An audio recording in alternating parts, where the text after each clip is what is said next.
¿Qué tal, queridos amigos? Un gran saludo a todos para hablar de los refugios marianos, de cómo organizarlos, cómo convencer a la gente necia.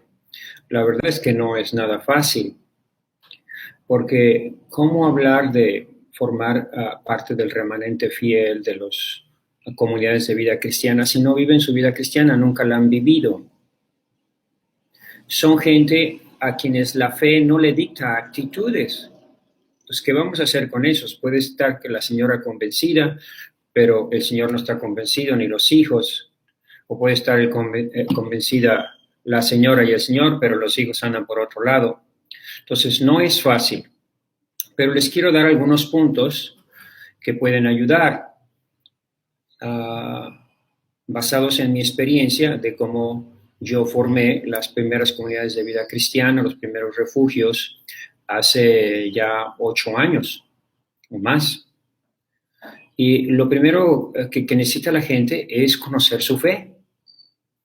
Los formé, los reuní, los convocamos. Nosotros, antes de formar esa comunidad, que no soy yo el director, que no soy yo el que la formé, sino ya estaba formada desde antes, porque trabajaba en Los Ángeles, California, y formábamos una comunidad de más de 3,000 personas, con 300 personas que nos reuníamos casi todas las semanas a rezar, a meditar en la palabra de Dios, a invocar al Espíritu Santo, a hacer obras de caridad. Entonces ya estaba, era una comunidad muy bien formada antes de movernos a un pequeño pueblito en Nuevo México y formar una comunidad. Entonces ya éramos una comunidad desde antes.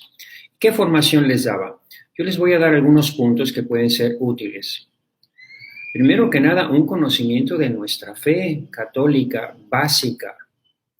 Creemos que vendrá a juzgar a los vivos y a los muertos y su reino no tendrá fin, es parte de nuestro credo. Creemos que Cristo va a venir a reinar, que es Rey de cielos, ya reina en el cielo, pero va a reinar en la tierra, que vienen cosas hermosas. Creemos en el triunfo de María, en el triunfo del corazón inmaculado de María. Entonces, todas esas, y creemos en la divina misericordia, todas esas cosas tienen que tener un conocimiento por lo menos básico, mínimo de su fe, porque estas decisiones se toman en fe. Entonces, ¿cómo van a tomar decisiones en fe gente que no tiene fe, que nunca la ha practicado? Y además, gente que está idiotizada, porque recuerden que estamos en la tercera generación de las pantallas. Primero se la pasaban viendo televisión, después en el iPad y finalmente en el celular, y donde las imágenes están constantemente cambiando y el cerebro se les está aflojando, ya no agarra ideas, y la gente simplemente ante las cosas reacciona, cree cuando muestra enojo, ira, coraje, enfado, molestia, cree que está pensando, pero no estás pensando, estás reaccionando. Porque así te formaste durante 30, 40, 50 años. Entonces, la gente no piensa, es decir, no profundiza en las ideas. Por eso es muy importante volver a las cosas básicas de la fe. Yo les pongo un ejemplo de lo que a mí me ayudó. A mí me ayudó mucho Juan Pablo II. Yo me formé, por así decir, bajo el magisterio de Juan Pablo II y del cardenal Ratzinger. Yo era legionario de Cristo, a nosotros nos enseñan a amar al Papa, a seguir al Papa, y yo me formé en las enseñanzas, en la catequesis constante, leía todos los catequesis del Papa, leía todos los documentos del Papa y ahí me formé. Y hay 3 cosas, o algunas cosas importantes en el Papa Juan Pablo II. Primero, su lema, totus tuus. El Papa Juan Pablo II es el Papa de Fátima. A nosotros en la Legión nos dan una formación teológica muy buena, nos forman en las mejores universidades, pero después no tenemos ninguna formación sobre devociones, apariciones, no somos de esos. Nosotros, nuestra enseñanza está basada en el Evangelio, en la tradición, en Cristo y nada más.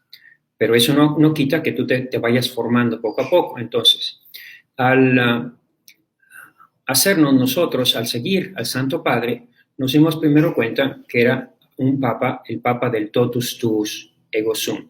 Es decir, un papa que promovía la devoción de Luis María Griñón de Montfort, de la consagración a la Santísima Virgen María. Por aquí tengo el libro, lo voy a tener ahí atrás. Entonces, es un libro que hay que leer. Entonces yo empecé a leer la consagración de Montfort, la importancia de cómo María en los últimos tiempos viene a convocar el remanente fiel. Entonces empecé a entender lo que es el remanente fiel y después cotejar con las Sagradas Escrituras. Gracias al Papa Juan Pablo II, que promovía mucho la consagración, era un papa consagrado, sacerdote consagrado, obispo consagrado, y después fue papa consagrado, y puso como lema su totus tuus ego sum, que es la frase, la última frase de la consagración, según Luis María Grignon de Montfort. Entonces yo hice mi consagración personal, es algo personal, no es algo en masa, en bola, a la Santísima Virgen. Y entonces la Virgen María viene en nuestra ayuda y el Espíritu Santo viene en nuestra ayuda para entender estos últimos tiempos, porque ya lo estamos viendo a una luz sobrenatural. Si tú lo ves a la luz natural, pues no ves nada, que no está pasando nada. Llega una plaga, se va la plaga, viene el coronavirus, se va el coronavirus, viene la vacuna y aquí no pasa nada. Porque no estás viendo lo que sucede a la luz sobrenatural, a la luz de la fe, a la luz del Evangelio. Cuando tú empiezas a leer eso, a la luz del Evangelio, a la luz del Apocalipsis, a la luz de las profecías, entonces vas entendiendo mejor. Pero eso es una ayuda que te da la Santísima Virgen y el Espíritu Santo después de haber hecho tu consagración. Entonces, la primera cosa que el Papa Juan Pablo II nos enseñó es su devoción a la Santísima Virgen María. Recuerden que el Papa Juan Pablo II propiamente se convirtió de ser un cardenal ahí, un papa encerrado en su jaula de oro, porque los papas no viajaban, en un papa misionero, en un papa evangelizador que evangelizó a todas partes, y esa conversión, él mismo la dijo, fue a los pies de la Virgen de Guadalupe. Entonces, eso me llevó también a meditar más y reflexionar más en la importancia de México y de la Virgen de Guadalupe en el triunfo del corazón inmaculado de María. Entonces, primero Fátima, leer. Entonces, ¿qué hay que hacer? Ustedes con sus hijos, con su marido, con todos se reúnen y empiezan a leer el capítulo 3 de el Tratado de la Verdadera Devoción de Luis María Grignon de Montfort, sobre lo que dice ese capítulo, donde habla cómo la Virgen va a convocar a los apóstoles de los últimos tiempos, no a los que huyen, no a los que se esconden, sino a los apóstoles. Dinamismo, entrega, proselitismo, trabajo, lucha contra la bestia, contra el demonio, contra Satanás. Entonces la Virgen María viene con misericordia, poder y gracia a convocar a los apóstoles de los últimos tiempos a su remanente fiel. Entonces eso es esencial para entender por qué es importante formar estas comunidades marianas, carismáticas, eucarísticas, y por qué es necesario salirnos de las grandes ciudades y formar pequeñas comunidades de vida cristiana, refugios marianos, núcleos de vida cristiana, donde se reúnen familias de familias.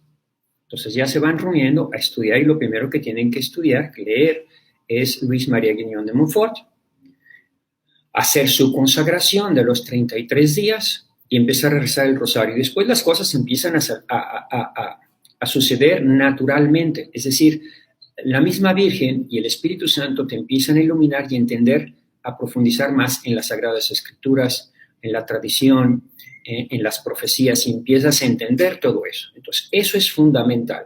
Yo no acepto a nadie en ninguna de mis comunidades si no ha hecho su consagración de 33 días a la Virgen María. Esa consagración se hace meditando en los mensajes de la Santísima Virgen María. Ustedes ven cómo el Papa Juan Pablo II también empezó a visitar todos los santuarios, comenzando por Guadalupe, ¿sí? Después visitó Fátima. Después tenemos que recordar por qué Fátima es tan importante. Después de Luis María Grignon de Montfort nos vamos a Fátima. El Papa era un gran devoto de la Virgen de Fátima y hizo lo que ningún Papa anterior a él quiso hacer: la consagración del mundo al corazón inmaculado de María. No digo de Rusia porque realmente no la hizo, no la quiso hacer, que por qué el ecumenismo, que por qué íbamos a ofender a los ortodoxos, que ya estaban muy... Siempre es el mismo problema, no hay que ofender a los protestantes, no hay que ofender a los ortodoxos, no hay que ofender a los judíos, no hay que ofender a los musulmanes. Y a raíz de eso, pues ya no podemos predicar nada, porque a los musulmanes y a los judíos les ofende la encarnación del Hijo del Hombre, a los cristianos les ofende nuestro amor a la Virgen María. Pues entonces no vamos a... ¿Para qué somos católicos, caramba?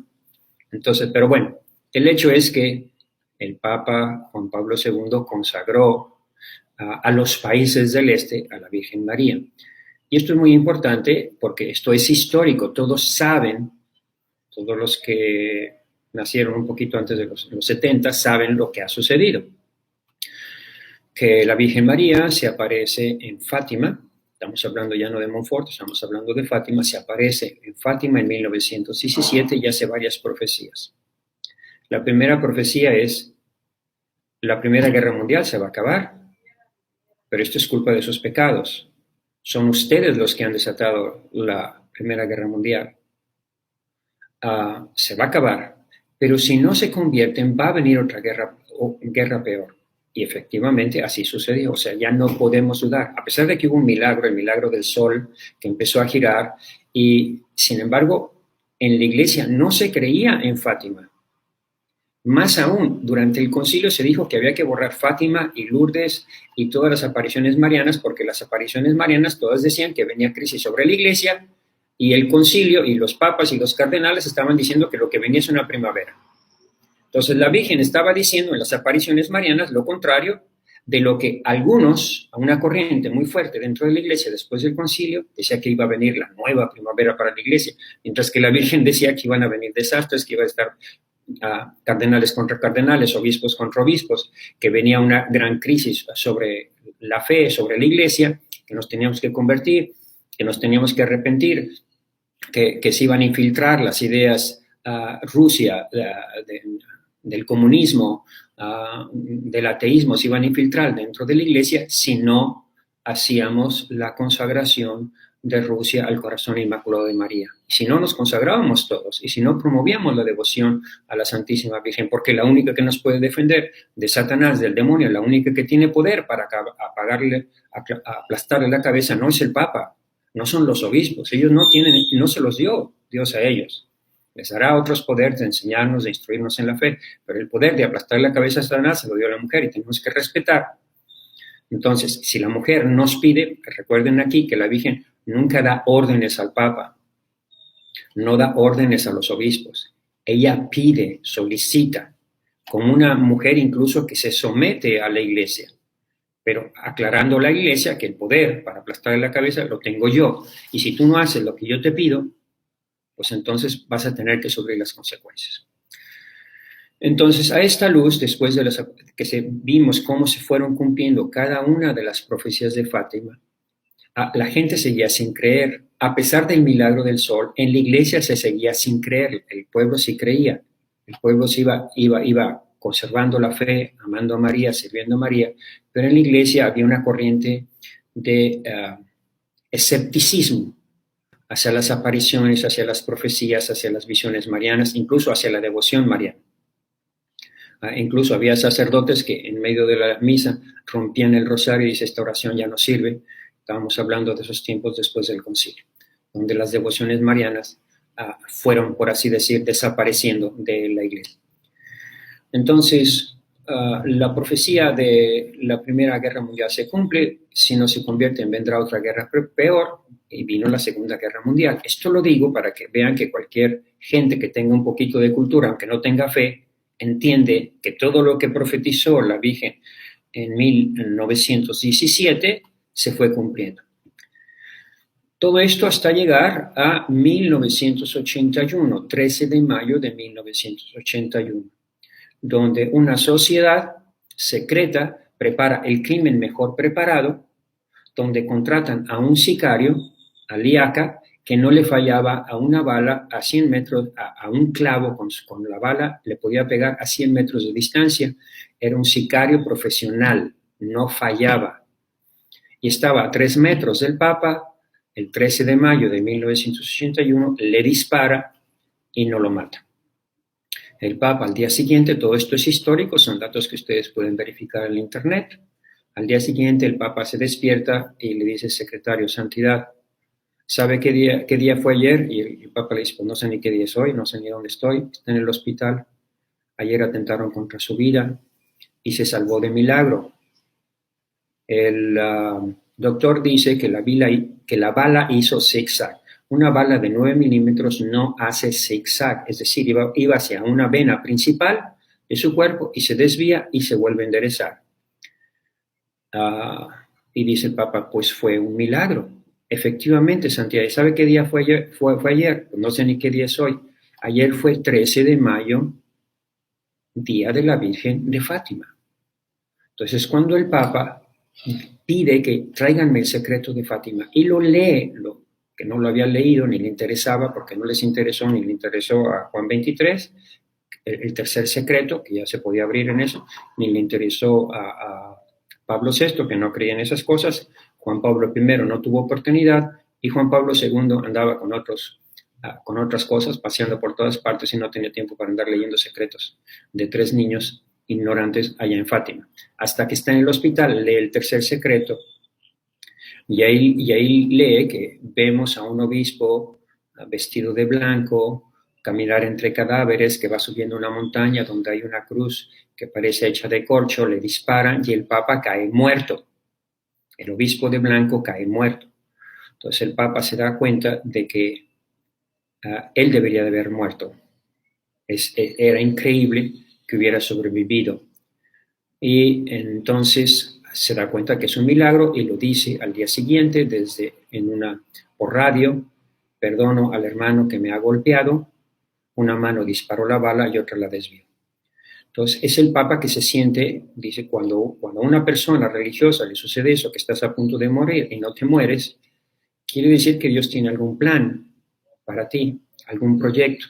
Entonces el Papa se da cuenta que tiene un proyecto, al año siguiente va a Fátima y hace la consagración y después la vuelve a hacer en 1984, 87, 88, que es año santo mariano. En 1989 cae el muro de Berlín, pero el Papa no consagra a Rusia por las razones que ya les dije, sino consagra a los países del este. Pero bueno, cae el muro de Berlín y el Papa se lo atribuye precisamente a la Santísima Virgen María.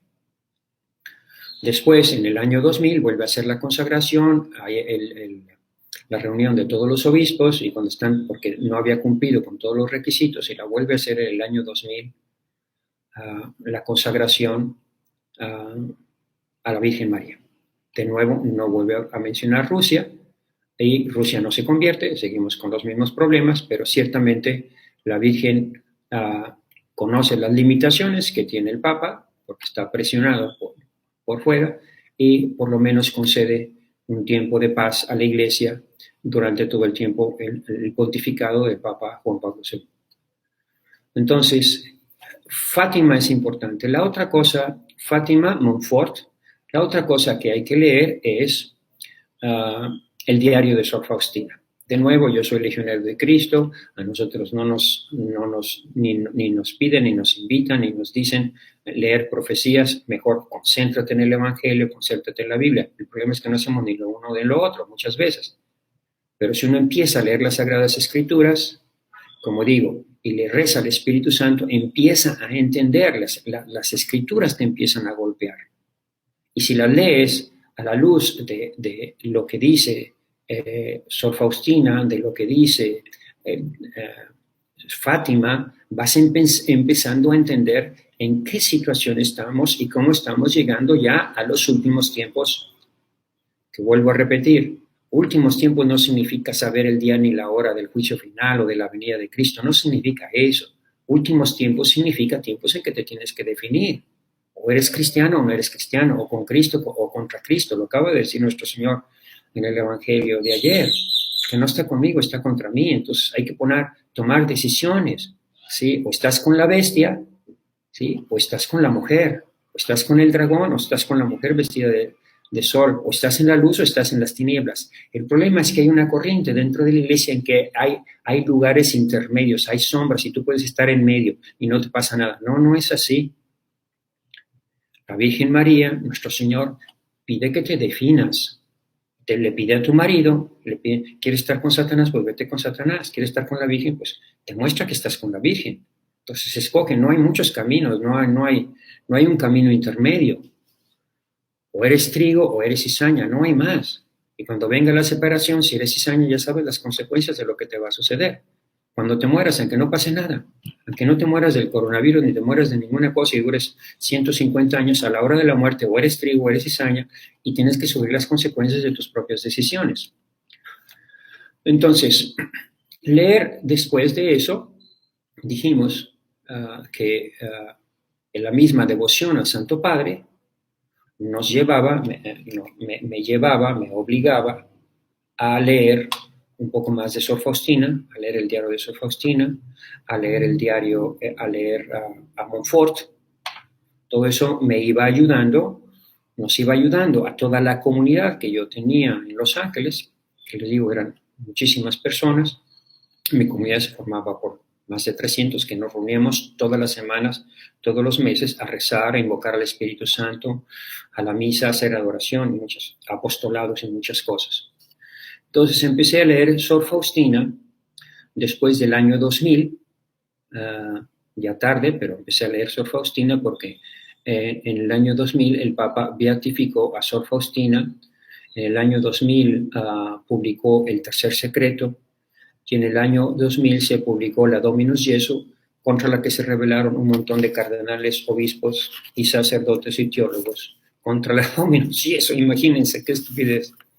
¿No? Cardenales, obispos y sacerdotes, entonces ya lo que estamos viendo ahorita ya se veía desde tiempos de Juan Pablo II.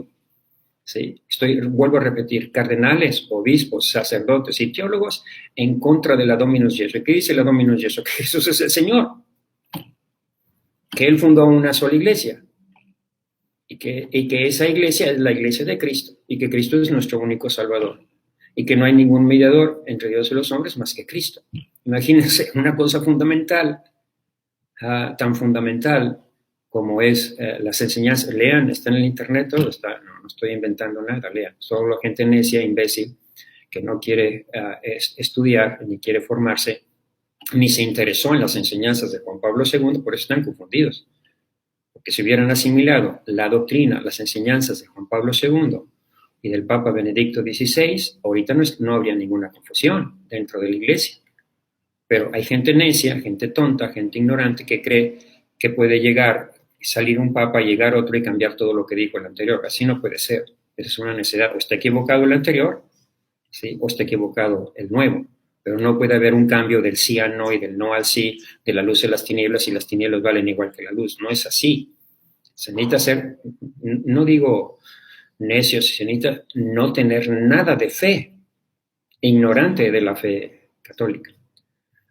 Entonces, fueron las tres cosas: la Dominus Jesu, la canonización, la beatificación de los niños de Fátima y la revelación del Tercer Secreto y Sor Faustina.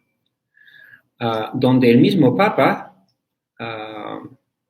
Juan Pablo II, va a Fátima, a Polonia, y él interpreta las mismas profecías escritas en el libro de Sor Faustina, en el diario de Sor Faustina. De Polonia saldrá una chispa que preparará el mundo para mi última venida.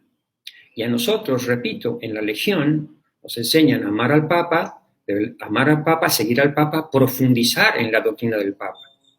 De nuevo, repito, porque muchas veces el entusiasmo que vive el Papa, Juan Pablo II, te quiere todo el mundo. ¿Y eso de qué sirve? ¿De qué sirve? Si tú no has estudiado sus encíclicas, si tú eres sacerdote, tú eres seminarista, ¿de qué sirve que queremos al Papa, amamos al Papa? Si nos equivocamos con el Papa, pero no conoces la doctrina del Papa. No seas necio, no seas tonto. Si amas al Papa, estudia la doctrina, estudia las enseñanzas. Eso es precisamente cuando mis superiores me preguntan: ¿y dónde sacas todas esas ideas? Pues, ¿cómo? ¿Dónde las saco? De la formación que ustedes me dieron. Me enseñaron a seguir al Papa, a amar al Papa, estudiar la doctrina del Papa. Y es el Papa Juan Pablo II que fue corrigiendo todos los errores, todas las desviaciones de ese magisterio paralelo que se formó después del concilio. Eso lo saben todos los sacerdotes, a no ser que sean verdaderamente ignorantes y quieran ser ignorantes, porque todos saben que antes del concilio Vaticano II se decía Roma locuta causa finita, se acabó, el Papa habló, te callas y te sientas y obedeces, caramba, ya estuvo suave, te largas de la Iglesia Católica. Pero después del concilio, el Papa dice, pero yo opino, y el otro teólogo dice lo siguiente, y los otros teólogos, y yo ya he consultado a los teólogos, y sé que podemos usar condones, y que podemos hacer niños de probeta, y que podemos, porque yo he consultado a los teólogos. Pero qué caramba, ¿quiénes son los teólogos? ¿Desde cuándo la fe está basada en la teología? Está en escritura, tradición y magisterio. ¿Ya se te olvidó? Se les olvidó lo fundamental. Entonces, Juan Pablo II, la iglesia se dividió después del concilio y se formó un magisterio paralelo. Eso es lo que nos enseñaron nosotros en la Legión, que había una contraiglesia y que nosotros estábamos para defender al Papa, conociendo su doctrina, dando a conocer su doctrina. Y a mí nadie me puede acusar que durante todo mi tiempo que me la pasé en Los Ángeles, a través de la radio y la televisión, siempre estuve defendiendo y enseñando la doctrina del Santo Padre, porque la conocía, porque la estudiaba, y eso es lo que deben de haber hecho todos los sacerdotes, y muchos lo hicieron, y gracias a Dios, los que lo hicieron saben exactamente cuáles fueron las enseñanzas del Santo Padre de Juan Pablo II, y cómo fue corrigiendo todos los errores sobre la ordenación de mujeres, sobre el sacerdocio de los seglares, sobre los cambios en la liturgia, sobre el ecumenismo. Todo lo corrigió. Fueron años de paz para que nosotros asimiláramos la doctrina y nos preparáramos para lo que iba a venir. Tuvimos casi 50 años entre el periodo de Juan Pablo II y Benedicto XVI, y todos los sacerdotes que asimilaron las enseñanzas de Juan Pablo II y Benedicto XVI saben exactamente a dónde nos están llevando ahora, saben a dónde vamos. Entonces, todos los que asimilaron es doctrina, auténtico magisterio de la Iglesia. Entonces, no estoy hablando mal de nadie, estoy diciendo que los que estudiamos bien lo que pasó con el concilio, que cómo se dividió la Iglesia y cómo los herejes ya no se iban de la Iglesia, sino se quedaban dentro, hasta los invitaron a ser los que opinaban en cómo iba a ser la reforma de la Iglesia, pues entonces teníamos dos iglesias dentro de la Iglesia, un magisterio paralelo. A nosotros en la Legión de Cristo siempre se nos enseñó que había un magisterio paralelo y que nosotros estábamos con el Papa y que seguíamos la Escritura, la tradición y las enseñanzas del Santo Padre. Pero digo, eso no era un lema para decir, ay, nosotros somos los legionarios, los defensores del Papa, los nuevos jesuitas. No era eso, ese no era el objetivo de presumir. El objetivo era estudiar, formarte y conocer las enseñanzas del Santo Padre, y con esas enseñanzas nutrir tu fe y prepararte para lo que venía. Entonces, eso es lo que nos dio tanta fuerza a los legionarios de Cristo. Y por eso éramos una fuerza muy poderosa en la iglesia, porque todos habíamos ido asimilando, o la mayoría, íbamos asimilando las enseñanzas del Santo Padre y cómo iba corrigiendo esos errores doctrinales que estaban muy fuertes después del concilio, y nos dábamos cuenta que dentro de la iglesia había un magisterio paralelo y nosotros estábamos con el Papa y nos formábamos en eso. Entonces, todas esas cosas nos ayudan a entender la situación que estamos ahorita, que recuerden que Dios está en control de todo lo que pasa. No pasa nada en la iglesia sobre así que no nos tenemos que preocupar, ni tenemos que empezar a acusar, ni señalar con el dedo a nadie, porque de eso se va a encargar Dios nuestro Señor. Aquí meto otra profecía que puede ser interesante, que es la de Catalina Emmerich, donde veía cómo los enemigos de la iglesia iban destruyendo la iglesia, toda la iglesia de nuestro Señor Jesucristo, le iban destruyendo los señores con delantal, a mazazos, y los que querían ayudar a la iglesia lo hacían sin ganas, lo hacían sin esfuerzo, lo hacían sin coordinación, cada quien por su lado, hasta que llega casi hasta el santo de los santos, cuando ya se va a destruir todo, y en eso aparece la Santísima Virgen María, huyen todos los demonios, ¿sí? Y la iglesia sale renovada después de un gran año santo, que puede ser o el 2033, que es una cosa muy curiosa, el 2031. Celebramos el 500 aniversario de la Virgen de Guadalupe, que indudablemente estará relacionado con el triunfo del Corazón Inmaculado de María, el papel tan importante que tiene México en el triunfo, y después viene el Año Santo, el triunfo de Cristo, el reinado de Cristo. Puede ser antes, puede ser después, pero digo, todos sabemos que primero viene a esta luz de lo que estoy diciendo, el triunfo de María, después el reinado de Cristo. Y volviendo a la idea central, la importancia de nuestra consagración a la Virgen María y prepararnos para la victoria. Porque si se cumplieron todas las profecías, como he dicho, de Fátima, se tiene que completar la última. Al final, mi corazón inmaculado triunfará. Esa es una. Y la otra, decíamos, la de Sor Faustina, ¿sí? De Polonia saldrá una chispa que preparará el mundo para mi última venida, que no es un momento de tragedia. Preparar el mundo para su venida es ponerte de fiesta, tener tu lámpara encendida, tu alcuza llena de aceite y tu túnica blanca. No seas tonto, no seas ignorante, tienes que prepararte para la fiesta. Porque si no te preparas para la fiesta y te agarra nuestro Señor sin el vestido de fiesta, te va a expulsar a las tinieblas. Está en la Escritura. Aquí no estoy citando a Sor Faustina, aquí estoy citando la Escritura de aquel que entró y le dice, amigo, ¿qué estás haciendo aquí, caramba? No, es que yo quiero entrar al cielo. Sí, ya sé que todos quieren, al final todos van a querer entrar al cielo, pero nadie se quiere al infierno. ¿Y dónde está tu traje de fiesta? ¿Dónde está tu traje de fiesta? Y no suponen qué responder, y se agárrenlo y échenlo a las tinieblas exteriores. ¿No tuviste tiempo para prepararte? ¿No te dio nuestro Señor suficientes avisos para que te prepararas? ¿No debes estar preparado? ¿No debes de vivir en gracia todo el tiempo? ¿Por qué no lo hiciste? Para facilitarte precisamente que tú estés preparado para los últimos tiempos, envío a mi madre para convocar a ese remanente fiel. Entonces, con estas ideas, queridos hermanos, les puede ayudar a ustedes a entender. Entonces, te juntas con tus hijos necios que están jugando al TikTok, te juntas con tu marido que está distraído y que cree que va a volver otra vez a los negocios y que todo va a volver a comenzar de nuevo y que se va a vacunar. Te juntas con ellos y empiezas a leer Luis María Guiñón de Montfort, visitan la página María Maestra de los Apóstoles de los Últimos Tiempos, donde están meditaciones para 33 días, hacen su consagración de toda la familia, empiezan a rezar el rosario todos los días, porque consagrado significa consagrado. Es decir, estás consagrado a María, pues te vuelves esclavo de María. Traes tu escapulario, traes tu medalla milagrosa, ¿sí? Demuestras, no te avergüenzas de tu consagración, vives tu consagración, rezas tu rosario todos los días, y si se puede, los 3 rosarios completos. El rosario completo se compone de 150 Aves Marías. Recuerden, no es más ni es menos. 150 Aves Marías es un rosario completo. Entonces rezan su rosario y empiezan a meditar en las profecías marianas.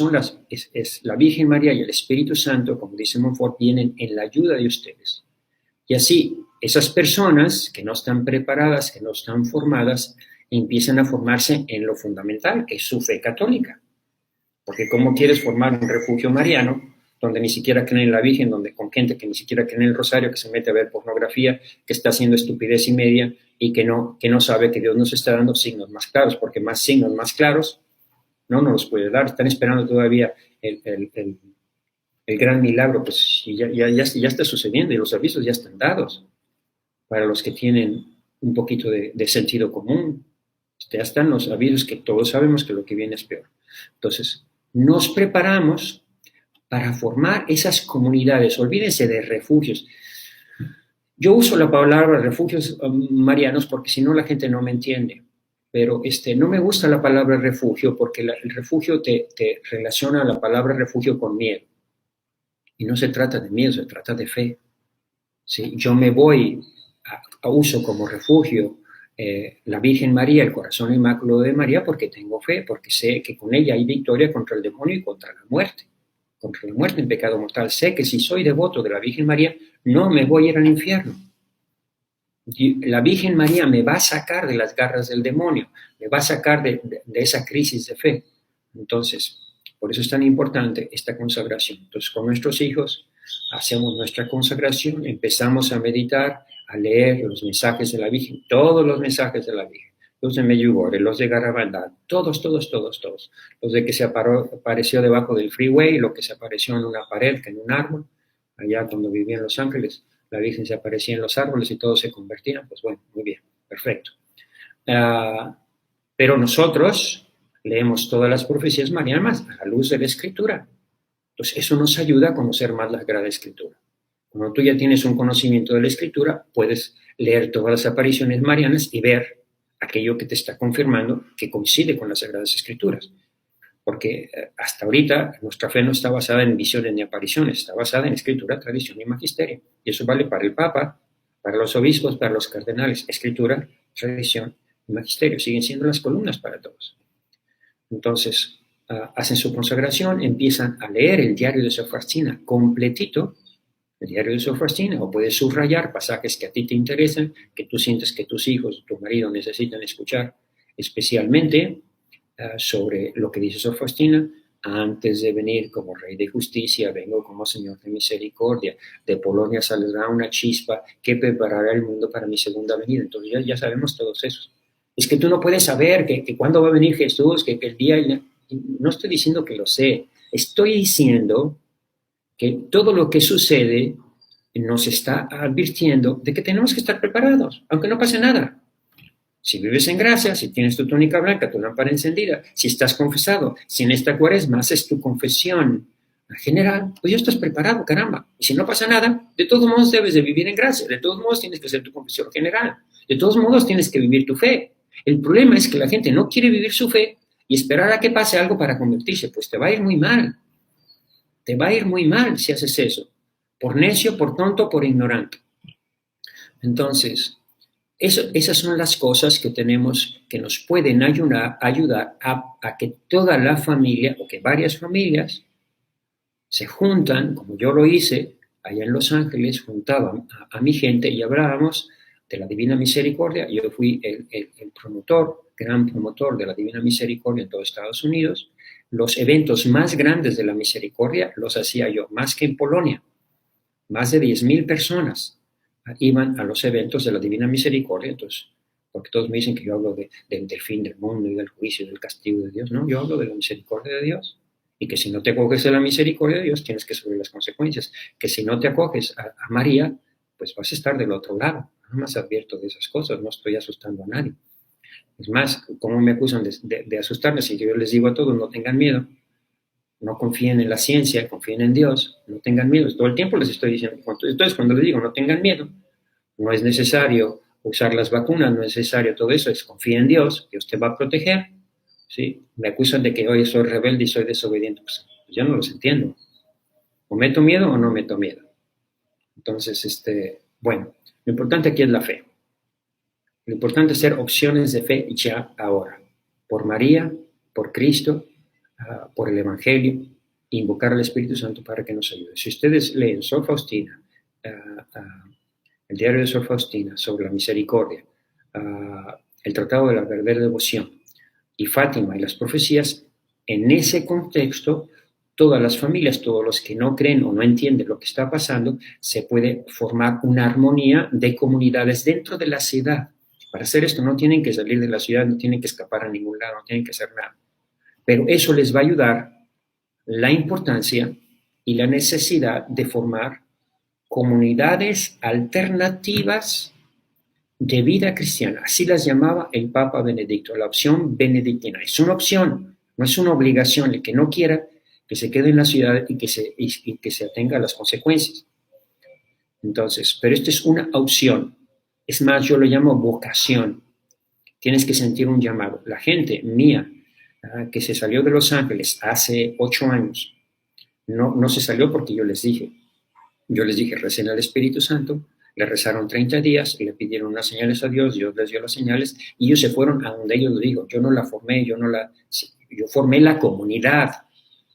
Formamos en comunidad. Por eso les digo, la mejor manera de formar estas comunidades antes de querer salir de la ciudad y formar estos refugios marianos, conviene que en la ciudad se junten varias familias a rezar. Basta que recen el rosario y lean invoquen al Espíritu Santo. lean un poco de la escritura y un poco de los mensajes, y entonces empieza a haber toda una transformación en esa comunidad. Nada más, que Dios los bendiga, que tengan un bonito día.